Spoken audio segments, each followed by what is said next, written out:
जो second paper है उस सेकंड पेपर में हम जो अध्ययन करेंगे विश्व की राज्य व्यवस्था में 5 विषयों के सिद्धांत का अध्ययन करेंगे। ब्रिटेन, चाइना, फ्रांस, जर्मनी और स्विट्जरलैंड। भारतीय राज्य व्यवस्था में हम जो अध्ययन करेंगे उसमें भारत की राज्य व्यवस्था, भारत के संविधान से लेके आगे तक की समस्त शासन व्यवस्थाओं का अध्ययन करेंगे। आज हम जो अध्ययन करेंगे, आज हम जिसका अध्यापन करेंगे वो हमारा भारतीय राज्य व्यवस्था का टॉपिक है। भारतीय राज्य व्यवस्था का अध्ययन करेंगे। भारतीय राज्य व्यवस्था बीए पार्ट सेकंड में फर्स्ट पेपर है। भारतीय राज्य व्यवस्था, जैसा कि मैंने पहले बताया, भारतीय राज्य व्यवस्था में जो हम अध्ययन करेंगे ये भारतीय संविधान से शुरू करेंगे। तो पहला टॉपिक भारतीय राज्य व्यवस्था का आता है भारतीय संविधान की प्रस्तावना। भारतीय संविधान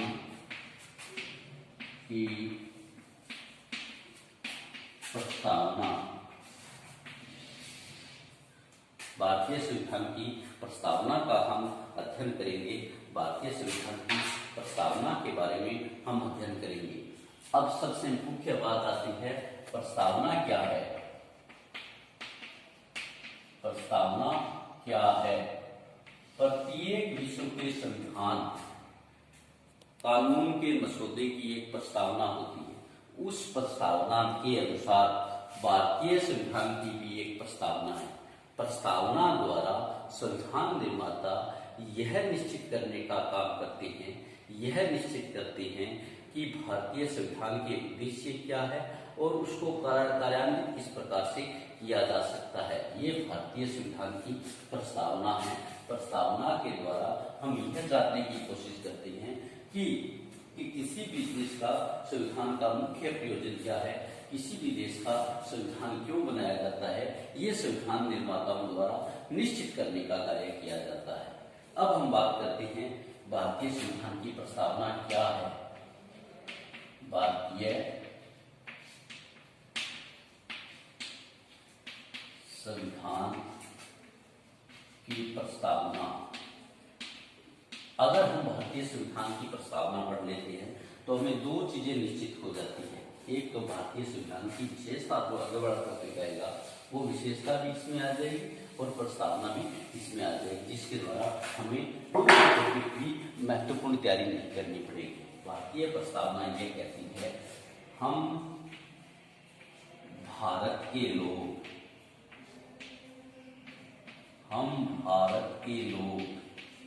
यानी भारत की एक संविधान निर्माती सभा द्वारा, भारत के चुने हुए जनप्रतिनिधियों द्वारा भारतीय संविधान को तैयार किया गया है।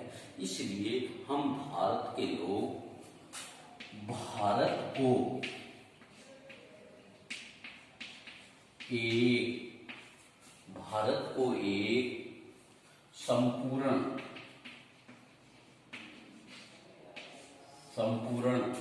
प्रभुत्व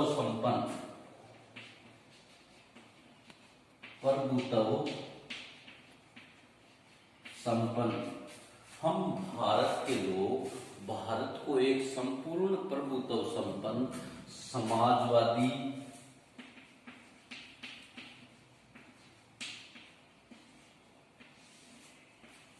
धर्मनिरपेक्ष,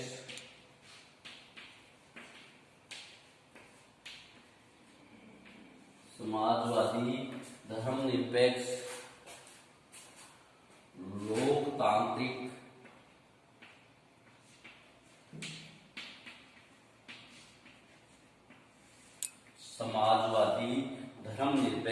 लोकतांत्रिक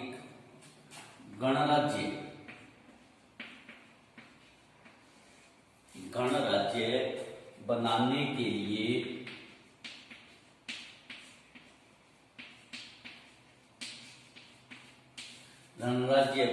के लिए तथा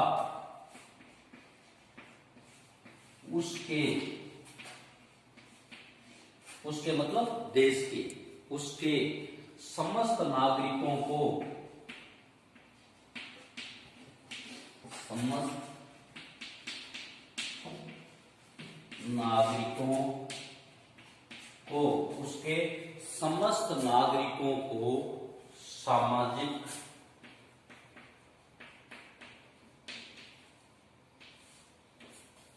कोमा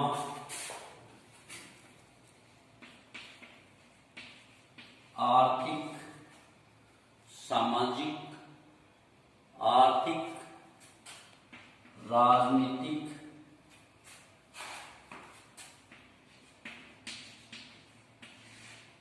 न्याय, राजनीतिक न्याय, विचार अभिव्यक्ति,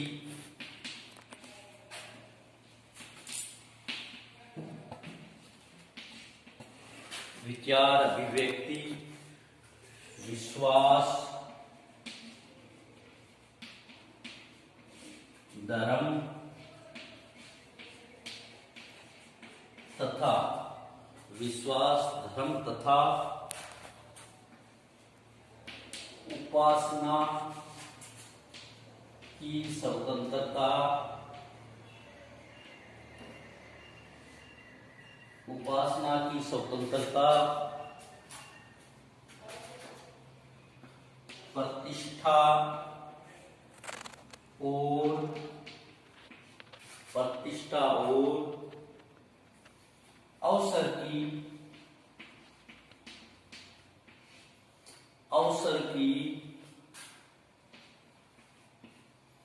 अवसर की समानता प्राप्त करने के लिए,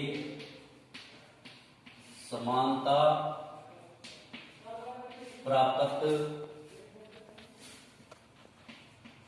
करने के लिए, समानता प्राप्त करने के लिए तथा उन सब में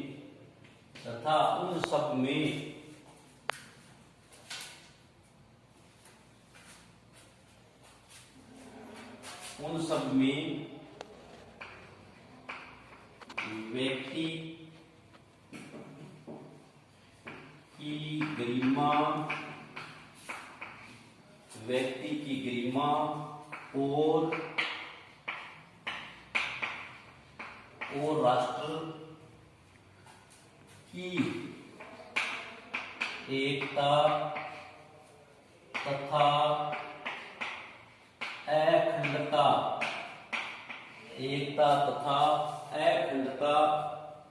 सुनिश्चित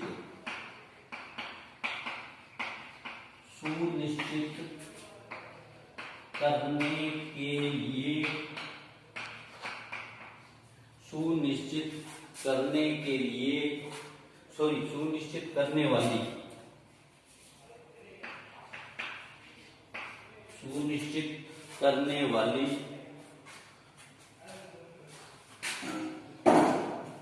बंधुता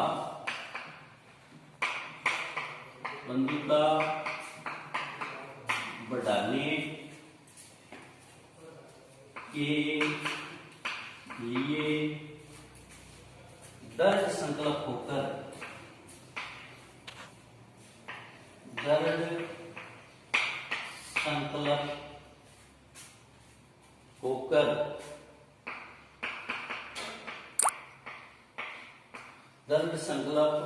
होकर अपनी इस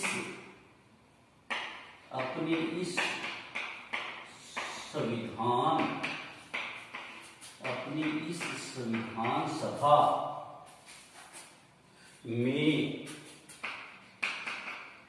आज दिनांक 26 नवंबर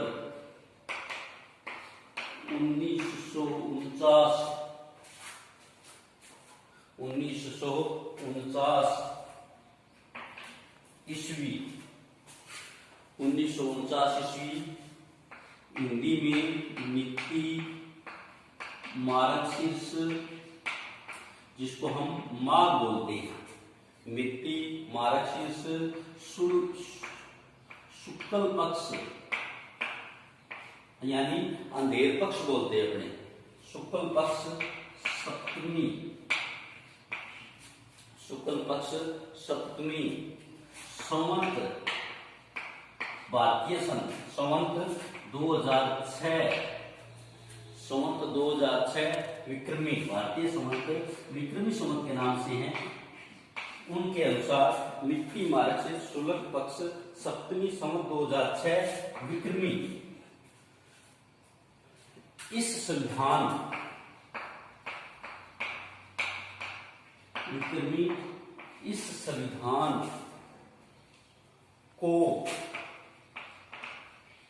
अंगीकृत यानी बनाया गया है, अधिनियमित कानून का रूप दिया गया है,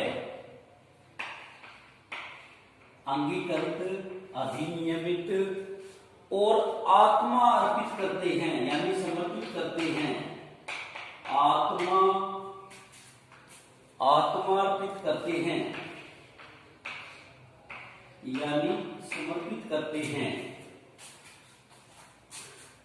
ये 26 नवंबर 1949 को भारतीय संविधान की प्रस्तावना को स्वीकार किया गया, परंतु संविधान प्रस्ताव करने के प्रथम अधिवेशन प्रथम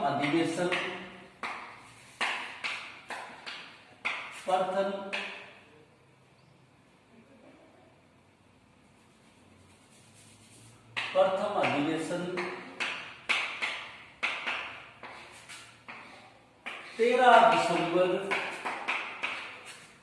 1949 को लागू किया गया, या 13 दिसंबर 1949 को इस उद्देश्य प्रस्ताव को भारतीय संविधान में कानून के रूप में स्वीकार किया। भारतीय संविधान की प्रस्तावना की हम बात कर रहे हैं।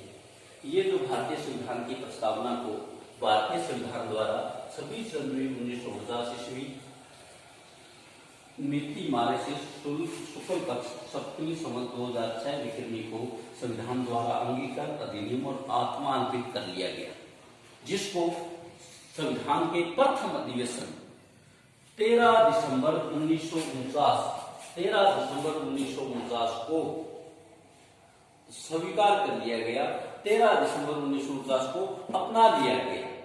तो ये बात दोनों चीजें मुख्य है। प्रस्तावना स्वीकार की गई हमारी 26 नवंबर 1949 को और प्रस्तावना को अपनाया गया 13 दिसंबर 1949 को।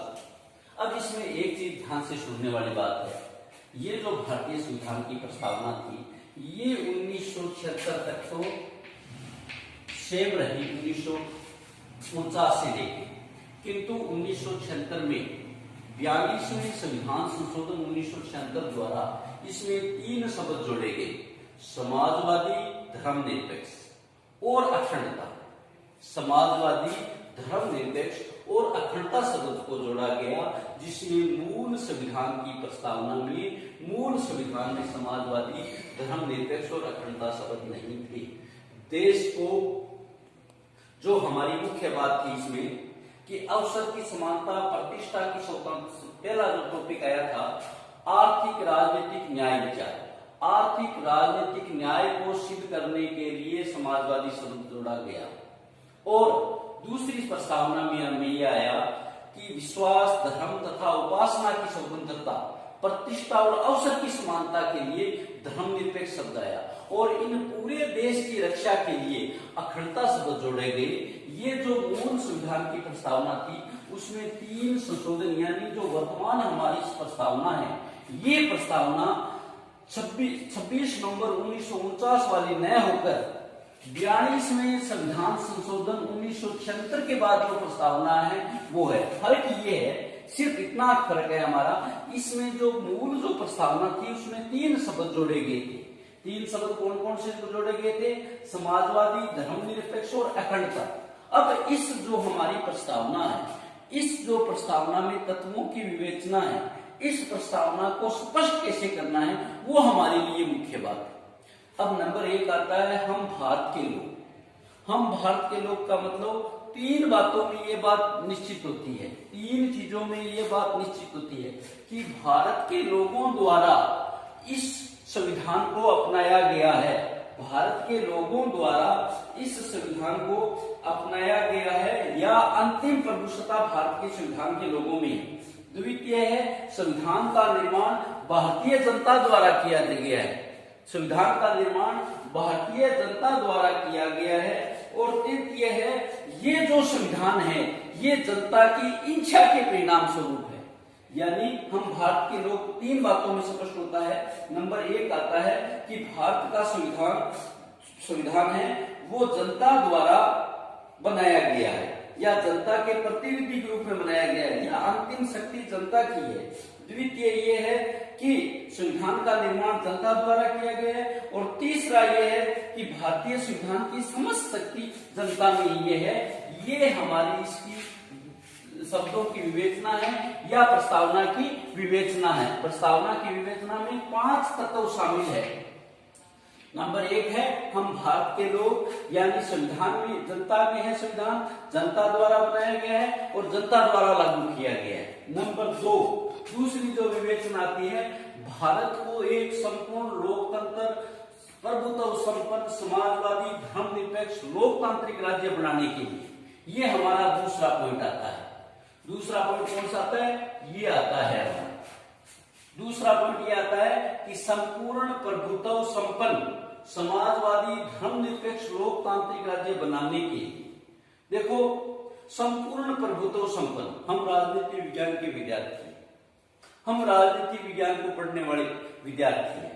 राजनीति विज्ञान के विद्यार्थियों को पढ़ने के लिए संपूर्ण प्रभुत्व संपन्न शक्ति का ज्ञान होना जरूरी है।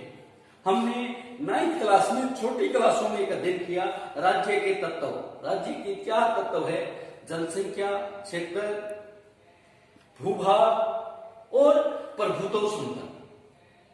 इस बात को समझने के लिए एक राज्य वो राज्य होता है जब उसके पास जनसंख्या है, भूभाग है और उसका क्षेत्रफल है और उसके पास उसकी सरकार है और प्रभुत्व संपन्न है। अगर प्रभुत्व संपन्न नहीं है तो इसका मतलब हम उसको एक राज्य नहीं कह सकते।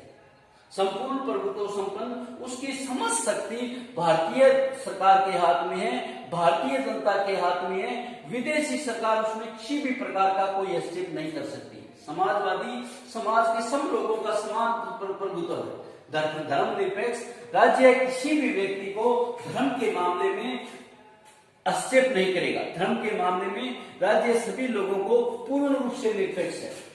लोकतांत्रिक गणराज्य यानी लोगों द्वारा सरकार का संचालन किया जाएगा, लोगों की चुनी हुई सरकार संचालित करेगी। वो हमारा लोकतांत्रिक गणराज्य बनाने के लिए उसके समस्त नागरिकों को ये ऊपर वाली चीज सिद्ध करने के लिए कि ऐसी सरकार जिसमें कोई हस्तक्षेप न हो, सब लोग समाज हो, किसी के भी धर्म का कोई हस्तक्षेप न करे और पूर्ण लोकतांत्रिक सरकार हो। इन चारों चीजों को बनाने के लिए उसके समस्त नागरिकों को, तीसरा पॉइंट जो आता है, उसके समस्त नागरिकों को सामाजिक यानी समाजवादी बनाने के लिए सामाजिक, आर्थिक, राजनीतिक प्रभुत्व संपन्न बनाने के लिए न्याय, विचार, अभिव्यक्ति, ये तत्व हमें निश्चित करने हैं कि सामाजिक रूप से सब समान होंगे, आर्थिक रूप से सब समान होंगे, राज्य किसी के साथ कोई भेदभाव नहीं करेगा, राजनीतिक रूप से सब समान होंगे, राज्य किसी के साथ कोई भेदभाव नहीं करेगा,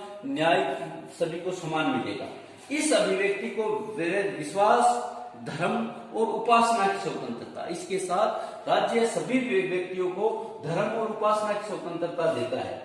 प्रतिष्ठा और अवसर की समानता प्राप्त करने के लिए तथा उन सब में व्यक्ति की गरिमा, राष्ट्र की एकता और अखंडता सुनिश्चित करने वाली बंधुता बढ़ाने के लिए दृढ़ संकल्प होकर इस संविधान को आज दिनांक 26 नवंबर 1949 मिति मार्क्सिस्ट सप्तमी संवत 2006 विक्रमी को इस संविधान द्वारा अंगीकृत, अधिनियमित और आत्मार्पित करते हैं और इसको लागू किया गया प्रथम अधिवेशन 13 दिसंबर 1949 को। अब इसको हम थोड़ा सा और स्पष्ट कर देते हैं प्रस्तावना को। जो टॉपिक में स्पष्ट करते हैं वो टॉपिक कौन कौन से हैं ये जो 5 हमारे टॉपिक है, 5 तत्वों की विवेचना जो हमने की है, ये 5 तत्वों की विवेचना मैं आपको यहाँ थोड़ा एक बात पुनः अभिव्यक्त कर देता हूं कि तत्वों की विवेचना भारतीय राज्य व्यवस्था को समझने के लिए संविधान की प्रस्तावना और उस तत्वों की विवेचना हमें अनिवार्य रूप से याद रहनी चाहिए। नंबर 1, हम भारत के लोग, जैसा प्रस्तावना में है, हम भारत के लोग, यानी ये 3 चीज निश्चित करते हैं हम भारत के लोग। नंबर 1 ये निश्चित करता है कि संविधान के द्वारा अंतिम रूप सत्ता में निर्मित होगी। द्वितीय, संविधान का निर्माण जनता द्वारा किया जाएगा। और तीसरा, जनता की इच्छा का परिणाम है, हम भारत के लोग। दूसरा है संपूर्ण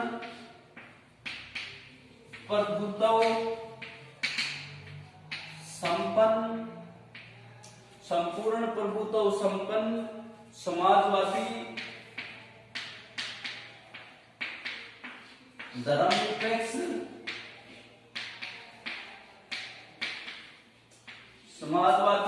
धर्मनिरपेक्ष और लोकतांत्रिक राज्य।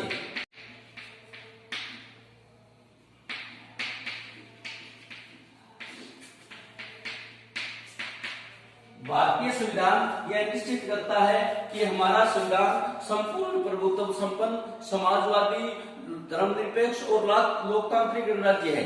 नंबर 3 जो निश्चित करता है, इसको प्राप्त करने के लिए संपूर्ण प्रभुत्व संपन्न समाजवादी धर्मनिरपेक्ष और लोकतांत्रिक राज्य को प्राप्त करने के लिए सामाजिक, आर्थिक और राजनीतिक न्याय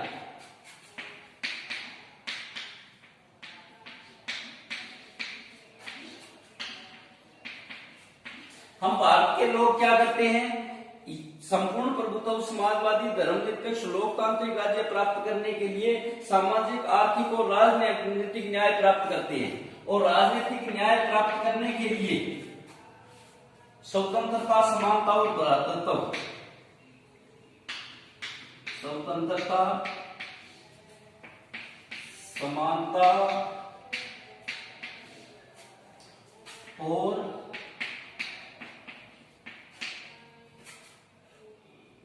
भ्रातृत्व। नंबर 5, व्यक्ति की गरिमा और राष्ट्र की एकता।